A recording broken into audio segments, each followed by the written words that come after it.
Nothing in this recording is intended as investment advice, and the people in this recording may hold positions in the companies they talk about.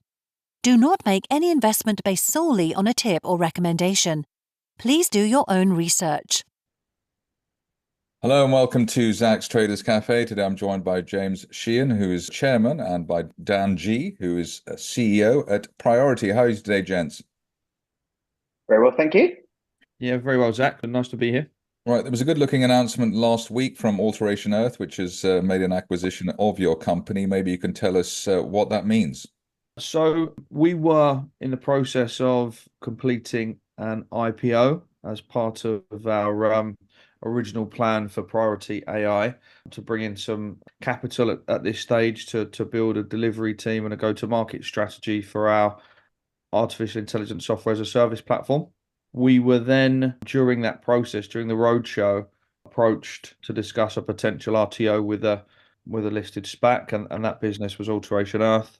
We spent a little bit of time, obviously, discussing that and running both projects in parallel, and it became apparent over the course of a couple of weeks that the two teams, Alteration Earth and our team, were incredibly excited about working together, incredibly excited about the opportunity to start to really drive Pri0r1ty AI forward as a revenue generative business, and bringing in that team and actually starting to really launch the product. There's a lot of kind of symbiotic skill sets across both boards and both management teams. So we spoke with our underlying shareholders. We have some pre-IPO investors and the rest of the management team, and everybody was very, very keen to go down this and explore this path with Alteration Earth as an RTO, and we are incredibly excited, to be honest. I mean, the announcement, I think, speaks for itself. It's a great opportunity for Pri0r1ty AI to come to market via an RTO, and obviously, hopefully, deliver some really exciting growth over the course of the next few years. And so it's a win for you in the sense that you've got a great valuation on Pri0r1ty, and people who follow the market in general, you're going to AIM rather than Aquis. Obviously, the fans of Aquis will be slightly disappointed, but you're going to AIM as well. It's a grown-up deal. Yeah, I think so. Both markets definitely have their merits, and obviously definitely have the opportunity to see us grow. AIM is not a done deal by any stretch of the imagination yet. There's still a few hoops to jump through, and this RTO process obviously will take time to deliver.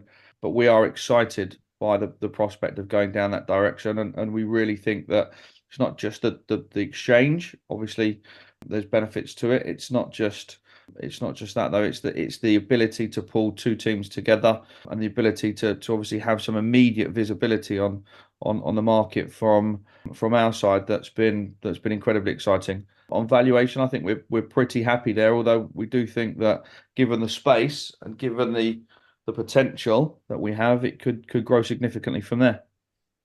Yeah, I think the valuation is attractive from both sides. As James said, both exchanges have their merit, and I think it's really important to note that this transaction most likely wouldn't have occurred if we hadn't have gone through the IPO process with Aquis. So we're incredibly grateful that put us in the shop window and kind of piqued the interest of Alteration Earth, and obviously going to AIM is something that we would always have loved to have done. So it's accelerated the timeline. In terms of where that leaves the business, we were coming to Aquis pre-revenue. We've built a product. We spent the last 2 years building that product, which is now ready to go to market.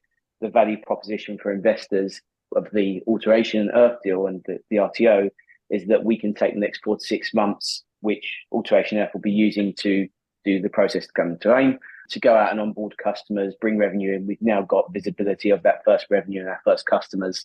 So already the business is maturing at an electrifying speed, and we'd hope to have significant customers when we do come to market towards the end of this year, beginning of next. Speaking of the product and customers, my understanding is that Pri0r1ty could mean that somebody like me is a bit of a dinosaur. I would never call you a dinosaur, Zach. We've been friends many years. I think, James always says it when we present to investors, and one of our kind of cap lines is AI-driven, human-delivered. And that kind of sums up our business. The platform was always meant to be a tool to help people like you and I, who spend our time servicing business, providing advisory growth services, and taking out a lot of that work that we do that is relatively boilerplate, and allow us to come in and deliver that kind of final value to the customer. We do offer premium subscriptions as well that sit alongside professional advisors, human professional advisors, to deliver that kind of extra offering. But the idea is that we can help more people access advisory growth services, more businesses succeed, and also help more advisors service a larger pool of customers. So it's there to help people, not to hinder.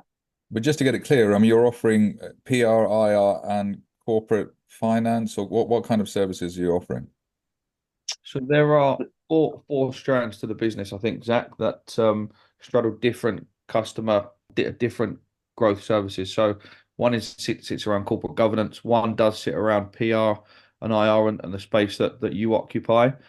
But from our perspective, we would like you to be somebody that uses our platform to enhance the service that you can provide to your underlying customers and clients, and hopefully make your time more efficient, and obviously potentially for the underlying customers make it more cost effective, so that they have the ability to access you and a premium service from you at a much lower price than maybe they would have if you were doing everything manually and running your processes without the benefit of AI.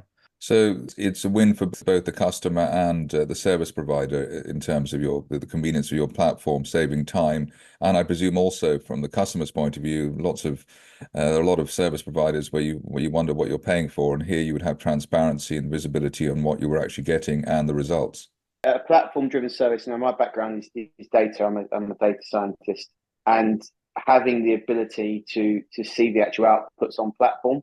I've both been a professional advisor and used professional advisors to grow my own businesses. And a lot of the time you are unsure whether you're getting that bang for buck.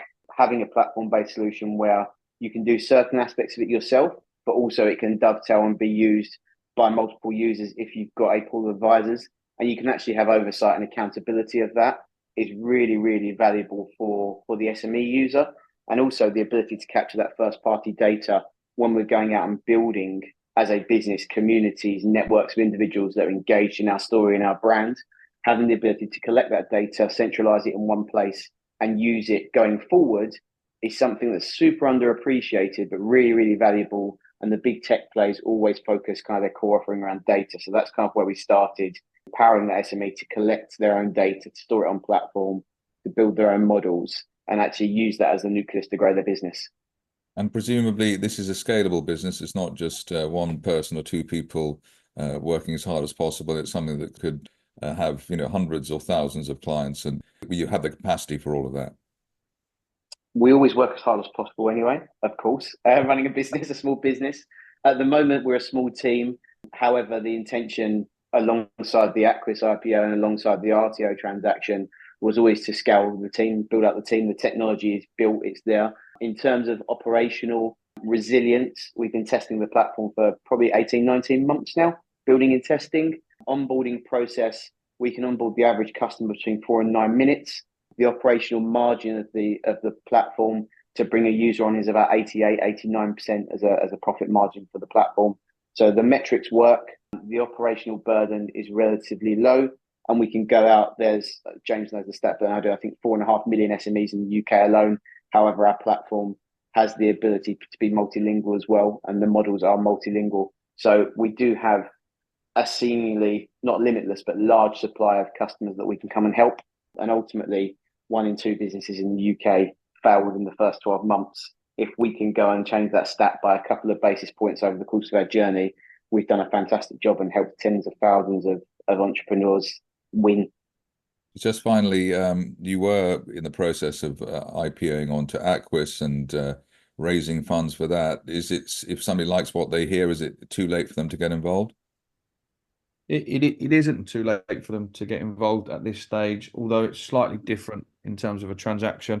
We're completing a pre-IPO round as part of this RTO, so we still require the capital to build out that delivery team and the go-to-market strategy. We've obviously identified those key hires. We will be looking at taking some pre-IPO capital in on that basis. It's a good valuation, we think, in terms of the expected IPO valuation. So there should be some hopeful uplift for anybody getting in at this stage. But we're raising a small amount of money now to deliver that team, to bring on our first customers and look to come to market towards the end of the year or early next year, as Dan says, with a strong revenue business, revenue generation already, and a big pipeline to deliver additional revenue. James Sheehan and Daniel G from Pri0r1ty, thank you very much indeed. Thanks for your time, Zach. Zach, take care. Bye.